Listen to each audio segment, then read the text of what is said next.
안녕하십니까. 행복이 먼저다. 오늘은 밖에선 호인인 척, 집 안에선 이라는 제목으로 몇 말씀 같이 나누도록 하겠습니다. 하고 싶은 대로 하고 삽시다 라는 동영상을 제가 올린 적이 있습니다.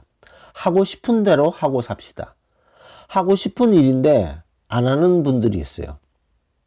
하고 싶은 일인데 안 하는 이유가 뭘까요? 내가 이것을 했을 때 남들이 날 어떻게 볼까? 저 사람이 날 어떻게 생각할까? 그 사람이 날 어떻게 판단할까? 남을 의식해서 본인이 하고 싶은 것을 안 하는 분들이 의외로 많죠. 자기가 하고 싶은 일이 있는데 이것이 남에게 피해나 상처를 주지 않고 자기가 하고 싶은 일인 경우에는 해야 된다는 거죠.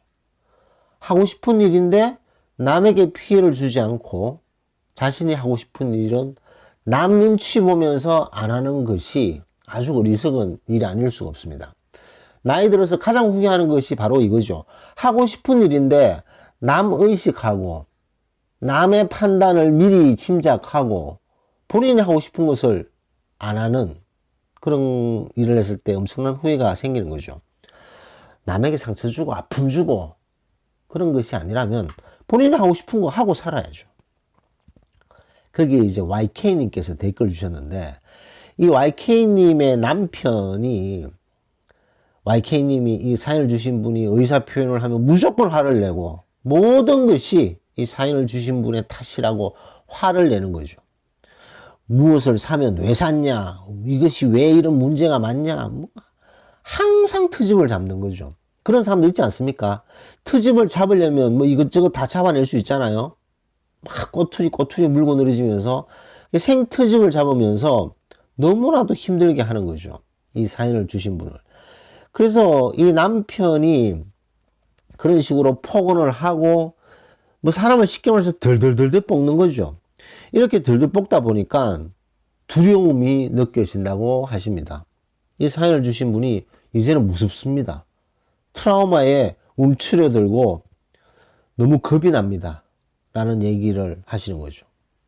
그리고 그 남편이 밖에서는 호인인 척 잘난 체 하고 다닙니다. 근데 집안에서는 너무나도 하급인 소인배 행동을 한다는 거죠. 그래서 이혼을 하고 싶은데 이혼도 안 해주고 어떻게 하면 좋을지 모르겠다 라고 하소연을 하신 댓글이 있습니다. 참 안타까운 댓글이 아닐 수 없는 거죠. 밖에서는 호인인 척 잘난 척 하면서 집에 오면 완전히 하급 소인배로 변하는 사람들이 있죠. 이 양반들은 밖에서는 남한테 잘 보이려고, 남한테 좀 좋게 보이려고 호인인 척 잘난 척을 합니다. 집에 딱 들어오는 순간 가면을 벗어던지고 그 본질, 본래의 하급 소인배 기질을 발휘하는 그런 참 안타까운 인생을 사는 사람들이 많죠. 그런 사람들 보면 밖에서는 끽소리도 못하고 호이는 척 하든지 뭐 남 눈치를 보든지 그러면서 집에서는 뭐 말도 안 되는 거에 생트집을 잡고 집안 분위기를 어지럽히는 그런 사람들이 있다는 거죠. 이 YK님이 그런 남편한테 너무나도 당하다 보니까 이제는 이 폭언, 이런 폭력, 이런 거에 무섭습니다. 트라우마가 들었습니다. 그런 안타까운 사연을 주셨습니다. 이 밖에서 호인인 척하고 집에서는 이런 하급 소인배 기질을 발휘하는 사람들을 보면 참 불쌍한 사람들이죠. 불쌍하고 어리석은 사람들입니다. 가장 중요한 것이 가족이잖아요. 본인, 그 다음에 가족이잖아요.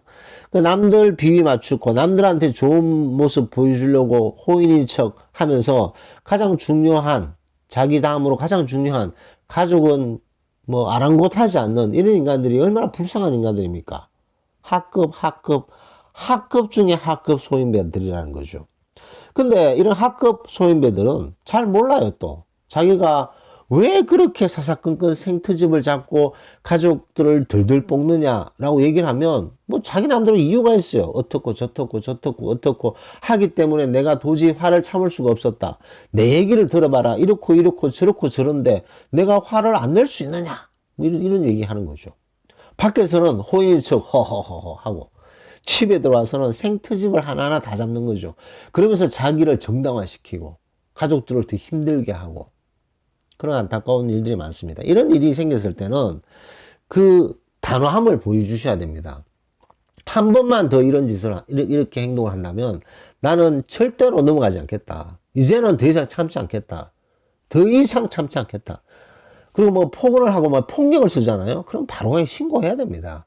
아, 그래도 애 아빠인데, 뭐, 그래도 가족인데. 그러면 이제 계속 그렇게 사는 거죠. 계속 그렇게 살 수밖에 없는 상황입니다. 근데 그것을 뒤집고 싶다. 그것을 바꾸고 싶다. 그러면 제가 이번에 어제 동영상 올렸는 것인데, 본인의 주변과 본인의 어떤 주위 환경을 바꾸고 싶다면 본인이 바뀌어져야 됩니다. 본인이 바뀌어지지 않는 상태에서는 밖에서 호인인 척 하면서 집에서는 완전히 그 하급 소인배 기질을 계속 발휘하는 그 남편을 바꿀 수가 없어요. 안 바뀌어집니다. 이렇게 곱게 얘기해서 바뀌어지지도 않고 본인이 잘못한지도 모른다는 거죠. 그러면 어떻게 해야 되느냐?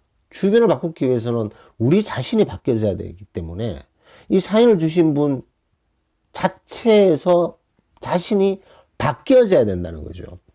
아, 이게 호락호락하지 않구나. 근데 옛날에는 그냥 폭언을 해도 뭐 다 듣더니 이제는 잘못하면 큰일 나겠네.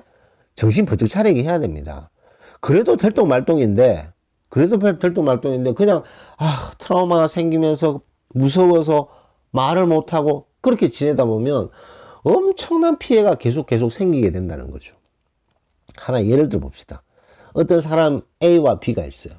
이 두 사람이 커온 배경이 다릅니다. A는 되게 화목한 가정에서 자랐어요. 하고 싶은 얘기를 부모님께 편하게 하고, 무슨 문제가 생겼을 때 부모님에게 조언을 구하고, 부모님은 최선을 다해서 도와주고, 그런 화목한 가정에서 자랐고, B는 두려운 가정에서 자란 거죠. 항상 화를 내는 어떤 부모, 그리고 말을 잘못하면 난리가 나고, 그렇기 때문에 아예 대화가 단절되고 대화 자체가 하기 싫고 얼굴 보기도 싫은 그런 분위기에서 쭉 자랐는 A와 B가 있다고 생각합시다. 사회생활이나 모든 것을 했을 때 차이가 얼마나 크겠습니까? 엄청난 차이를 보입니다. 그렇기 때문에 그런 어떤 문제가 있는, 밖에서는 호인인 척하고 집에서는 하인배, 소인배, 하급 소인배 행동을 하는 그런 행동을 단호하게 맞서야 된다는 거죠. 그 맞서는 것은 본인을 위해서, 그리고 그 가정을 위해서, 그런 가정의 분위기에서 크고 있는 자식들을 위해서 너무나도 중요한 행동이 아닌가 생각됩니다. 에이, 뭐 이렇게 그냥 살지 뭐 안 됩니다. 그런 것은 계속 연결시키고 또 연결시키고 또 내려가고 또 내려가기 때문에 끊어야 된다는 거죠. 그리고 끊기 위해서는 단호한 행동이 필요하다는 것을 볼 수가 있습니다. 그리고 이 단호한 행동을 할 때 어설프게 하면 더 부작용이 생기는 거죠. 예를 들어서 어떤 사람이 이렇게 툭 건드렸어요. 근데 가만히 있으면 좀 더 세게 때리고, 그래도 가만히 있으면 세게 때리잖아요. 세게 막 때리는 거죠. 세게 때리는 이 사람이 잘못됐다고 생각도 안 해요. 그냥 마구잡이죠. 그런 게 인간의 그 어떤 그런 기질들이잖아요. 동물적 기질. 근데 툭 때렸을 때, 왜 때려? 이 정도로 얘기해서는 뭐 부작용이 생길 수 있습니다. 그냥 정신을 번쩍 차리게 할 정도로 단호하고 확실하게 반응을 보여야 된다는 거죠. 요즘 뭐 가정폭력 바로 경찰에 전화하면 됩니다. 바로 경찰에 전화해서 가정폭력 바로 신고해야 되는 거죠. 녹취 딱 해서 정신을 번쩍 차리게 만들어야지. 안 그러면 밖에서 호인인 척하고 집에서는 이런 하급 소인배 기질을 발휘하는 이런 사람이 스스로는 절대 안 바뀐다는 거죠. 그래서 오늘 사연을 주신 분의 그 댓글을 토대로 자기 주변과 환경을 바꾸기 위해서는 본인이 강하게 바뀌어져야 된다. 그렇지 않으면 그 주변과 환경은 알아서 바뀌어지지 않는다는 거죠. 뭐 죽을 때쯤 좀 바뀌려나? 사람이 갑자기 이렇게 하급 소인배가 이렇게 진짜 개가천선한 것처럼 이렇게 행동을 바꾸잖아요. 그러면 저 사람 죽을 때가 됐구나. 그런 말이 있지 않습니까? 그전에는 절대로 바뀌지 않는다는 것을 알 수가 있다는 거죠. 그러면 본인 자신을 위해서, 가족을 위해서 단호한 행동이 필요하다 라는 것에 대해서 오늘 몇 말씀 나눴습니다. 녹음을 마치도록 하겠습니다. 감사합니다.